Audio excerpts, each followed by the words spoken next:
नमस्कार मित्रों, आज हम सुनेंगे ममता कालिया जी की लिखी कहानी काली साड़ी। हिंदी के समकालीन कथाकारों में वरिष्ठ ममता कालिया का लेखन नया और ताजगी भरा लगता है, क्योंकि वे अपने आप को लगातार पुनर्नवा करती रहती हैं। तो आइए सुनते हैं कहानी काली साड़ी। वह एक खूबसूरत साड़ी थी, काली शिफॉन की। उस पर लाल और पीले रंग से कसीदाकारी की गई थी। नमूना कुछ ऐसा कि दूर से देखो तो चांद और पास से देखो तो अधकटा सेब लगता था। झीनी झीनी की पहनने पर न पहनने का एहसास दे। शोकेस में सजी साड़ियों पर नूर तो अपने आप ही आ जाता है, पर काली साड़ियाँ कल्पना को बहुत पसंद हैं। उसे अक्सर ऐसे रंग ही मोहते हैं, काला, कॉफ़ी, नेवी ब्लू और उन्नाबी। कल्पना का अपना रंग भी कुछ कुछ ऐसा ही है। सुबह की ताज़ा हवा में कांसे सा चमकीला, लेकिन दोपहर में कॉपियों का बंडल उठाकर स्कूल से वापस आते आते तक एकदम भूरा। कल्पना के ऊपर हल्के खुशनुमा रंग फबते हैं, नीला, पीला, गुलाबी, रंग से अधिक रंग का आभास। पर ऐसे रंग वह कम खरीदती है, इन्हें संभाल सकने लायक फुर्सत नहीं होती। ज़्यादातर वह गहरे रंगों की नायलॉन साड़ी खरीदती है, जिन पर न स्त्री की मेहनत न कलफ का खर्च, बस धोई और पहनी, पहनी और धोई। गर्मियों में नायलॉन बदन पर ऐसे दहकती है जैसे जलते अंगारे। कंधे पर लपेटने से देह पूरी सीलबंद हो जाती है। पर उस जैसी कामकाजी औरत के लिए नायलॉन एक नियामत, एक बार खरीदी और ज़िंदगी भर के लिए फारिग। सच पूछो तो नया कपड़ा खरीदा कब जाता है, एक हादसे की तरह, जब ज़रूरत टाली नहीं जा सकती तभी। पहले शादी ब्याह में कपड़े बन जाते थे, महंगे न सही सस्ते बन जाते थे। पर अब बरसों से शादियों में जाना छोड़ दिया, महज मनी ऑर्डरों से काम निकाल लेते हैं। रहे होली और दिवाली तो बच्चों के कपड़े पटरी बाजार से खरीदकर रस्म अदाई की जाती है। चलते चलते कल्पना को हंसी आ गई। घर ऐसे कपड़ों से भरा है जो न फेंके जाते हैं न खुशी से पहने। ट्रंक में पड़े गर्म कपड़ों में गर्मी नहीं है, न ठंडे कपड़ों में ठंडक। हर कपड़े का इतिहास पुराना है। कोई स्वेटर 5 वर्ष सास ने पहनकर उदारतापूर्वक भेंट कर दिया, कोई साड़ी भाभी ने पहनते पहनते आज ही जाकर दे डाली। संजू की बुसर्ट रंजू को मिल गई, पुनीत की पैंट विनीत को। कुछ देर को बच्चे भी बहल गए। आहा जी, यह तो एकदम नया कपड़ा लगता है। कुछ देर को वह भी खुश होगी, वाह भाभी, आपसे सीखे संभाल कोई। 10 साल पुरानी साड़ी ऐसी लगती है जैसे कल ही खरीदी हो। खानदान में उसकी शोहरत नायलान आंटी के नाम से कुछ ऐसी फैली कि कई खानदानी साड़ियाँ उसे विरासत में मिलती गईं। मकान का किराया, बिजली का बिल, बच्चों की फीस, रिक्शों के भाड़े, दूध के दाम देते देते वेतन का लिफाफा राम नाम सत्य है बोल पड़ता, और कल्पना चुपचाप अपना ध्यान आध्यात्मिक संतोष में लगाने का प्रयत्न करती। विनोद रोज़मर्रा की गाड़ी हाँकता, जिसकी राह में छोटे छोटे गड्ढे पड़ते रहते, राशन, गैस, किताबें और कभी कभी भारी खड्ड, मेहमान, रिश्तेदार, बीमारी। पर पसंद तो पसंद है। वह बाजार से गुजरती है पैदल प्रतिदिन, आंख बंद करके तो चला नहीं जाता। रोज़ाना चीज़ें पसंद आती रहती हैं, भूलती रहती हैं। अक्सर उसे कोई ऐसी चीज़ पसंद आ जाती है जिसकी या तो कोई उपयोगिता न हो या संगति। कितनी अच्छी बात है, पर्स अक्सर खाली रहता है, अन्यथा घर का अलाबला से भर जाता। नहीं, वह गलत कह रही है। पर्स तो इस कदर भरा रहता है कि कई बार जिप भी ठीक से बंद नहीं हो पाती। पर उसमें रहते हैं 2-1 मटमैले रुमाल, सड़ियल सा एक पेन, जूड़े के कांटे, मीठी सुपारी की छोटी सी डिबिया, कॉलेज के लॉकर की चाबियाँ, साइंस की 9वीं कक्षा की पाठ्य पुस्तकें, डायरी और एक छोटी डिक्शनरी। चौक तक पहुँचते पहुँचते पर्स की दौलत में इजाफा हो जाता है। 2 मरियल से नींबू या पाव भर भिंडी उसमें जुड़ जाते हैं। लेकिन इस साड़ी पर से आँख हटाए नहीं हट रही थी। वह देर तक नदीदी नज़र से उसे देखती रही। फिर उसने अपना चिर परिचित लटका अपने असमर्थ लटकते पर्स में से निकाला। चलो चलो आगे बढ़ो, तुम्हें तो यह कतई सूट नहीं करेगी, कार्टून लगोगी। चिलचिलाती धूप में स्कूल की धूल भरी इमारत से इस नफीस शिफान का क्या काम। शहर के टुटहा रिक्शों में पहले दिन ही खोंच लग जाएगी। जो बच्चे जरा जोर से खींच देंगे तो चिरती चली जाएगी। अपनी ज़िंदगी की रोज़ाना भाग दौड़ देखी है, 50 चक्कर ऊपर, 50 चक्कर नीचे, 5 चक्कर बाजार, 2 चक्कर स्कूल। ऐसी बामशक्कत ज़िंदगी में तो बस लोहे की चप्पलें, टाट की धोतियाँ और गाढ़े का ब्लाउज चल सकता है। फिर मान लो किसी तरह हौसला करके वह साड़ी खरीद भी ले तो काला ब्लाउज तो घिसकर सिलेटी हो चुका है। वही हमेशा का रोना, जब साड़ी खरीदी तो बजट फेल, फिर ब्लाउज बनवाने वाला खुशनसीब महीना आता ही नहीं। आखिर इंतज़ार का दम टूट जाता है और चलो भाई निकालो सफ़ेद ब्लाउज और पहन डालो कोई भी साड़ी, हरी, उन्नाबी, नीली, पीली, छपी, सादी या बॉर्डर लगी। कैसी हड़बड़ी में वह तैयार हुआ करती है।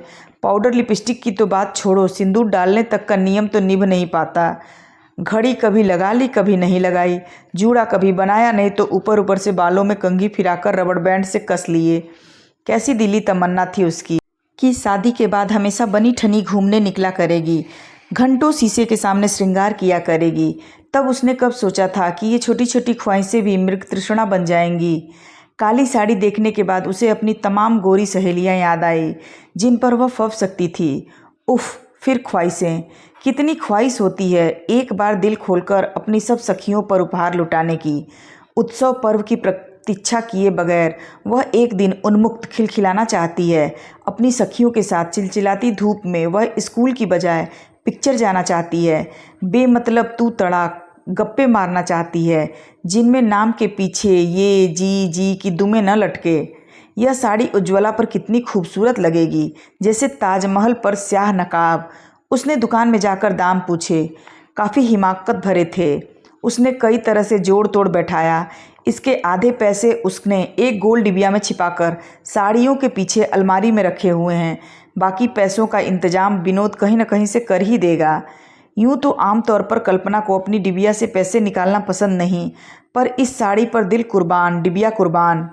ये पैसे बड़े जीवट की कमाई हैं। ये पैसे उसने घर में ब्लैक मार्केटिंग करके जोड़े हैं। जैसे साबुन आया 11 रुपये 40 पैसे का, मसाले 9.80 और चाय की पत्ती 6.25 की। उसने घर आकर हाथ झाड़कर विनोद के सामने बिसूर दिया, तुमने 30 रुपये दिए थे, एक पैसा नहीं बचा, बल्कि एक दुकान पर अठन्नी उधार करके आई हूँ। चलो हो गए 2.5 रुपये अंदर। फिर डिब्बे, बोतल और रद्दी अखबार की बिक्री पर तो उसका शाश्वत अधिकार है। वह भी अंदर। कभी कभार विनोद की जेबें टटोलकर कुछ न कुछ झाड़ ही लेती है। ये सब पैसे वह प्लास्टिक की गोल डिबिया में डाल देती है। यह उसकी ऊपरी कमाई है। इस डिबिया पर वह जान छिड़कती है। उसे पता है कि उसकी कई सहेलियां साड़ी की परतों में नोट छिपाकर रखती हैं, पर रेजगारी तो परतों में नहीं दबाई जा सकती। साड़ी खींचते ही छन्न से गिरेगी, जग हंसाई अलग। वेतन मिलने पर वह बड़े हल्के नामालूम ढंग से वह इस रेजगारी के नोट बनाती है। यह काम शनिवार की दोपहर में किया जाता है, जब विनोद फैक्ट्री में होता है और बच्चे स्कूल में। कल्पना के स्कूल में शनिवार को आधे दिन की छुट्टी हो जाती है। वह तमाम खुफिया काम बच्चों के आने के पहले निपटा लेती है और नए आत्मविश्वास से भरी परिवार का सामना करती है। उसे लगता है इस डिबिया में उसकी आत्मा रखी है, उसकी संजीवनी शक्ति। उसे लगता है जब इस डिबिया में रुपए हैं वह किसी से भी लोहा ले सकती है। इसमें बहुत नहीं तो 85 रुपये होंगे, पर इन पर उसे एतबार है। घर की मझधार में ये पतवार हैं। लालच और कंजूसी पर विजय पा उसने तय कर लिया, वह घर जाकर पैसों का इंतजाम करेगी और आकर अपनी उज्ज्वला के लिए साड़ी खरीद लेगी। कौन बड़ी बात है, उसके नाना भी बड़े सादिल इंसान थे। बात की बात में छिदू अहीर को चांदी की लुटिया दे डाली। उसके मामा पश्चिमी पंजाब में अपना सब कुछ लुटा आए थे। कभी सरकार से क्लेम में एक कौड़ी न मांगी। अपने बूते पर व्यापार किया और बड़े आदमी बन गए। उसके भैया कितनों को खिलाकर खाते हैं। रात दिन कारखानों में घर बर्र मशीन चलती है। मित्रता के आगे पैसे क्या चीज़ हैं, तुच्छ तुच्छ। घर में छोटी मोटी दुर्घटनाएं हुईं जिनसे वह बेदाग बची। साबुन खत्म था, दूध वाला पैसे लेने खुद आ धमका। बच्चे की इंग्लिश रीडर खो गई थी, तत्काल खरीदी गई। इस सब का सामना विनोद ने बड़ी दिलेरी से किया, बिना त्योरी या तेवर के। कल्पना कृत्य हो गई। निस्संदेह उसे प्रथम कोटि का पति मिला है। औसत पतियों की तरह खर्च करते समय न वह झीकता है न झल्लाता है। परिवार के सामने अपनी ज़रूरतों को नगण्य समझता है। उसके कितने ही दोस्त पान सिगरेट में भक भक नोट फूंकते हैं, वह इन सब की ओर ताकता भी नहीं। चटाक, महरी के हाथ से शीशे का ग्लास टूट गया। कल्पना दंदनाती हुई रसोई में घुस गई। मालकिन पना साबित करने का बेहतरीन मौका। विनोद छत पर बैठा उपन्यास पढ़ रहा था। ऐसे में महरी को बहुत ज़्यादा धमकाया नहीं जा सकता। कल्पना ने पैसे के महत्व पर एक बड़ा ही सार गर्वित भाषण दिया। फिर उसने अपनी पिछली महानताओं का वर्णन किया, जब महरी ने पूर्व वर्षों में शीशे के बर्तन तोड़े थे और कल्पना ने उसकी तनख्वाह में से पैसे नहीं काटे। इस पूरी वक्तृता के दौरान महरी एक बार भी न बमकी न बड़बड़ाई। वह मुंह लटकाए काम करती रही। इससे कल्पना को लगा उसके भाषण का महरी पर असर हुआ है। रात जब वह बिस्तर पर लेटी तो उसके जहन में वह काली साड़ी फिर कौंध गई। साड़ी क्या, पूरा का पूरा शोकेस ही कौंध गया। अरे यही तो वह साड़ी थी जिसे खरीदने का दृढ़ संकल्प कर वह घर आई थी। उसे उज्ज्वला का गोरापन और अपनी त्यागमयता भी याद आई। उज्ज्वला कुछ इस कदर सुंदर है कि उसके सामने अन्य कई सुंदर चीज़ें व्यर्थ लगने लगती हैं, यहाँ तक कि पैसा भी। इच्छा होती है उस पर लुट जाने की। कल्पना उस पर कुछ इस कदर फिदा है कि कई बार उसे शक होता है कि कहीं भगवान ने उसके सीने में औरत की जगह मर्द का दिल तो फिट नहीं कर दिया। कल्पना को लगा यह उज्ज्वला के रूप का ही कमाल है कि उसका पति हमेशा इतना लुटा हुआ सा महसूस होता है। कल्पना को अपने हृदय की विशालता, मुट्ठी के खुलेपन और फकीराना तबीयत पर सहस ही नाज हुआ। क्यों न हो, वह अपनी दोस्त के लिए एक 20 कीमती साड़ी खरीदने जा रही है। इतनी कीमती साड़ी तो लोग आजकल शादी ब्याह में भी उपहार नहीं देते। बस 11 रुपये लिफाफे में डाल रोनी सूरत बना हाथ में थमा देते हैं, फिर डटकर दावत खाते हैं कि कहीं वसूली में कोताही न रह जाए। वह तो भागम भाग जाएगी, बैठने की उसे फुर्सत कहाँ। पैकेट उज्ज्वला को थमाकर अनुरोध करेगी, अभी न खोलना प्लीज़, मेरे जाने के बाद। छोटी सी चीज़ है, चलते चलते नज़र पड़ गई थी, उठा लाई। उसके अपने पास ऐसी साड़ी हो न हो उसे परवाह नहीं, त्याग में ही सुख है। उसने एक नहीं अनेक बार त्याग किया है।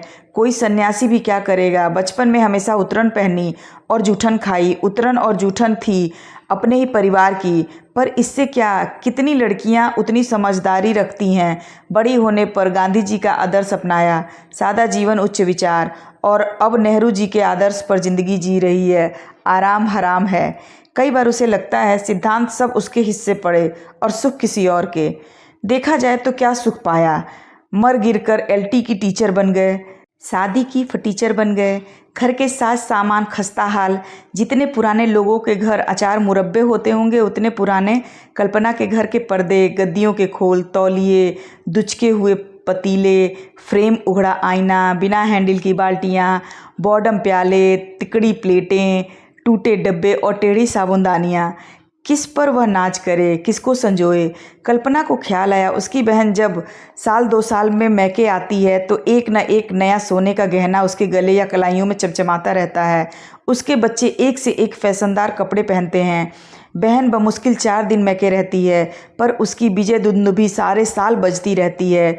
वह आते ही अपनी वापसी का फर्स्ट क्लास टिकट रिजर्वेशन करा लेती है और 10-20 रुपये छोटे भाई बहनों पर खर्च डालती है। एक कल्पना है कि छुट्टियां शुरू होते ही हर साल अपने बच्चों को लेकर माँ के घर पहुंच जाती है, फिर अनक्लेम्ड बिल्टी की तरह वहां पड़ी पड़ी रहती है जब तक विनोद दौड़ धूप कर उसकी वापसी के लिए रुपयों का मनी ऑर्डर नहीं भेज देता।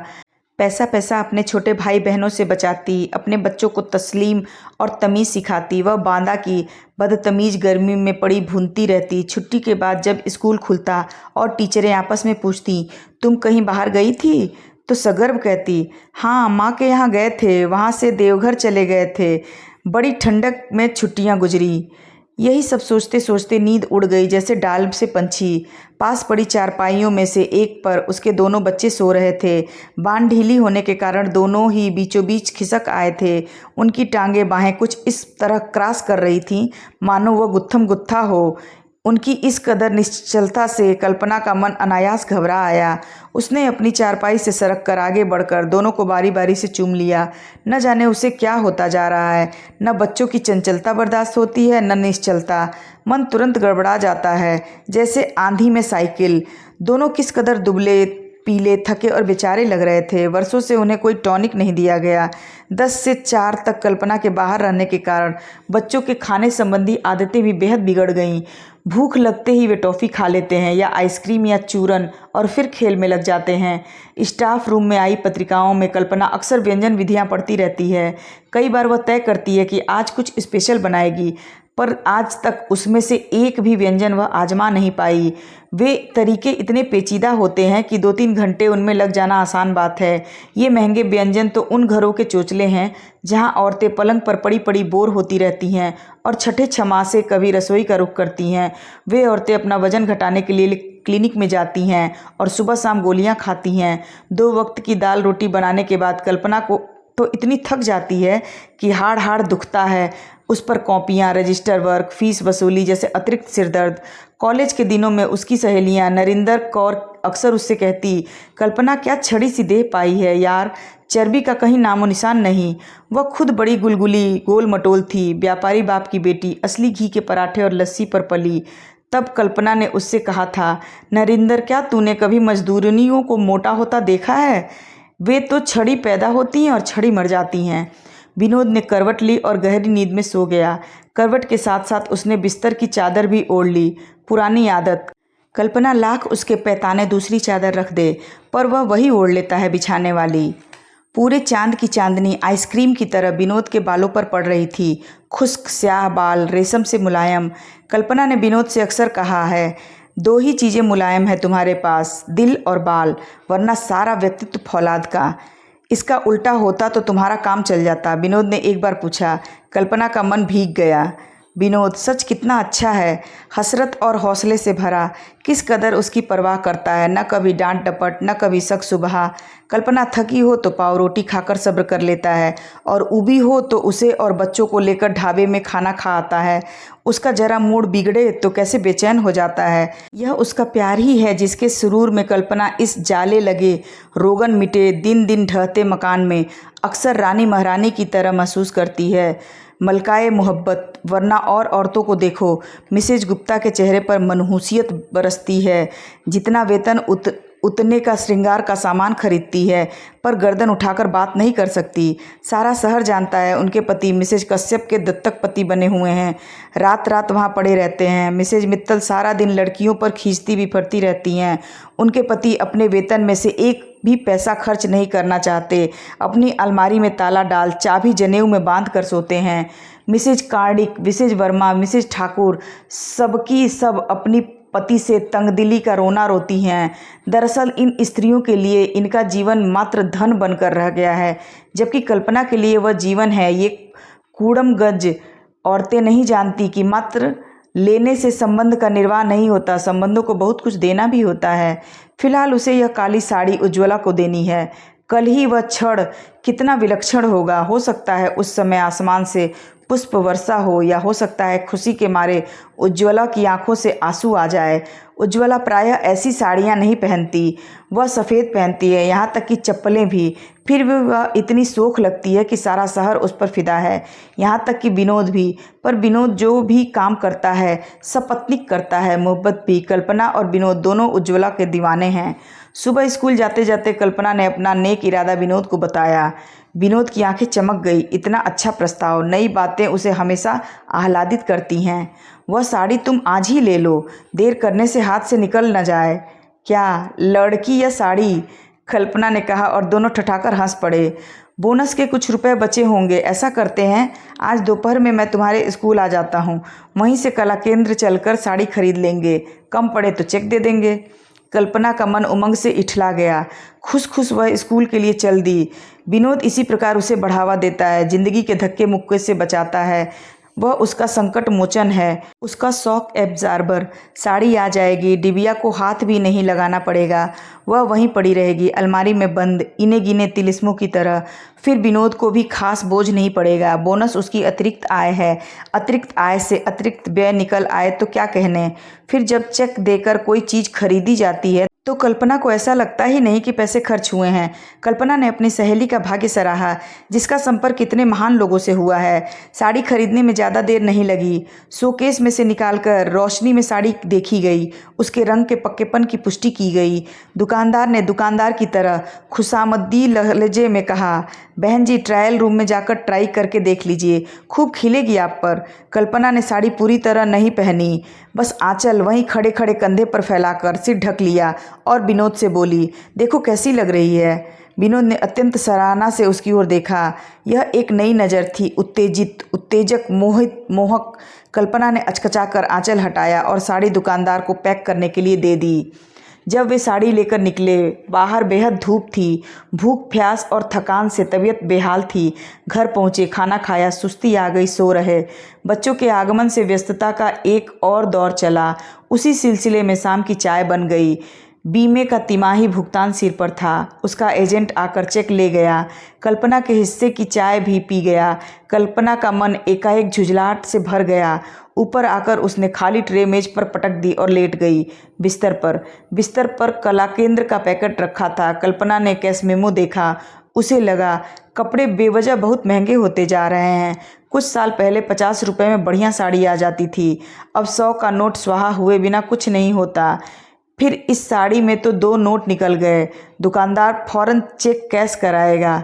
तभी विनोद ऊपर आया। वह गर्मी से छुटकारा पाने के लिए नहाना चाहता था, पर पानी ऊपर चढ़ने का नाम ही नहीं ले रहा था। कल्पना उसके पीछे पीछे आंगन तक गई। कहो। कुछ नहीं, सोच रही थी यह साड़ी कुछ ज़्यादा ही महंगी है।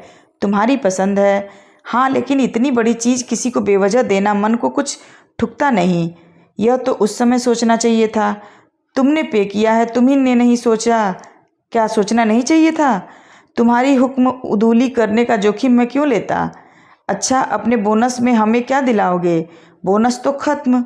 सब। कल्पना का मूड उखड़ गया। इस बार बोनस का तो पता ही नहीं चला। कौन रोज रोज मिलता है? इसी के लिए तो तुम धरना देते हो, हड़ताल करते हो, साल भर मंसूबे बांधते हो। बोनस मिलेगा तो कूलर खरीदेंगे, बोनस मिलेगा तो गैस खरीदेंगे, बोनस मिलेगा तो। मेरी तो अभी बनियान भी नहीं आ पाई और बोनस खत्म हो गया। मैं तो किसी से शिकायत नहीं करता। घर का खर्च जोड़ा गया तो पता चला कि एक नहीं 2-2 बोनस भी सारी ज़रूरतें पूरी नहीं कर सकते। ऊपर से यह साड़ी। फिर वह साड़ी नहीं खरीदनी चाहिए थी तुम्हें, कल्पना ने कहा। विनोद का पारा चढ़ गया। मैंने खरीदी? और नहीं तो क्या, मैंने फट से चेक काट कर पकड़ा दिया। देखो कल्पना, मेरे साथ पैंतरे न बदला करो। मुझे सख्त चिढ़ है इससे। मेरी तो हर बात से चिढ़ है तुम्हें। मेरे आगे हर वक्त रोना ही रोना ले बैठते हो। दूसरों के साथ मिलकर ठहाके लगाए जाते हैं, चेक काट काट कर सामान खरीदा जाता है। कटौती तो बस मेरे ही लिए रह गई है। बेवकूफ़ी की बातें मत करो कल्पना। तुम्ही ने तो कहा था इंसान अपना विवेक भी तो इस्तेमाल करता है। क्या तुम्हारी भी इच्छा नहीं थी? मैंने जरा सा सुझाव क्या दिया, ऐसे लपक कर तैयार हो गए जैसे तुम्हारे ही मन की बात हो। अभी मेरे लिए खरीदने की बात होती तो 100 बहाने बनाते। यह बिल्कुल मनगढ़ंत तोहमत लगा रही हो तुम मुझ पर। हाँ, मैं तो झूठी हूँ, मक्कार हूँ। निष्पाप तो बस एक वह है जिसे भेंट देने के लिए आपने अपना अकाउंट सिफर कर डाला। मुझसे अब इस विषय पर बात न करना, समझी? कहकर विनोद अपने क्रोध कक्ष में चला गया। कल्पना का मन भी तिक्त हो गया। दिमाग तमतमा रहा था। नहाने की बजाय वह भी क्रोध कक्ष में गई। घुसते ही उसने देखा विनोद बिस्तर पर बैठा बड़े गौर से काली साड़ी देख रहा है। कल्पना को लगा वह साड़ी नहीं सांप है। विनोद को लगा यह साड़ी नहीं समझौता है। उसने उठाकर बड़े नाटकीय अंदाज से साड़ी कल्पना की गोद में रख दी। हम किसी सुंदरी के लिए साड़ी नहीं खरीदा करते, भले ही कोई विश्व सुंदरी हो। हम अपनी सुंदरी के लिए साड़ी लाए हैं। कल्पना ने झट से साड़ी गोद में से हटा दी। सच, उस क्षण तुम कितनी अच्छी लगी थी जब तुमने दुकान पर साड़ी का आंचल सिर पर डाला था। मैंने तभी सोच लिया था कि यह तुम्हारे लिए ही बनी है। पर मैं तो काली हूँ, कल्पना ने मान किया। कौन कहता है? तुम्हारा रंग मुझे बहुत पसंद है, चाय और चॉकलेट के बीच का। ऐसा रंग पाने के लिए विदेश में सुंदरियां घंटों सूर्य स्नान करती हैं। हटो। देखो, बोनस के पैसे में 20 रुपये अभी बाकी हैं। जल्दी से ये साड़ी पहनकर तैयार हो जाओ, आज खाना बाहर खाएंगे। और उज्ज्वला? उसके लिए साड़ी उसका पति खरीदेगा, यह उसका सौभाग्य होगा। कल्पना सौभाग्य शब्द पर ऐतराज़ करना चाहती थी, पर उसने अपने को रोक लिया। उसका एकमात्र प्रेमी और इकलौता पति उसी ओर निसार नज़रों से देख रहा था। कल्पना तैयार होने लगी। आप सुन रहे थे ममता कालिया जी की कहानी काली साड़ी। कहानी आपको कैसी लगी कमेंट बॉक्स में ज़रूर बताइए। अगर आपको कहानी पसंद आई है तो चैनल को सब्सक्राइब कीजिए, वीडियो को लाइक और शेयर ज़रूर कीजिए। मिलते हैं एक नई कहानी के साथ। तब तक आपका दिन सुख और रात्रि मंगलमय हो। धन्यवाद।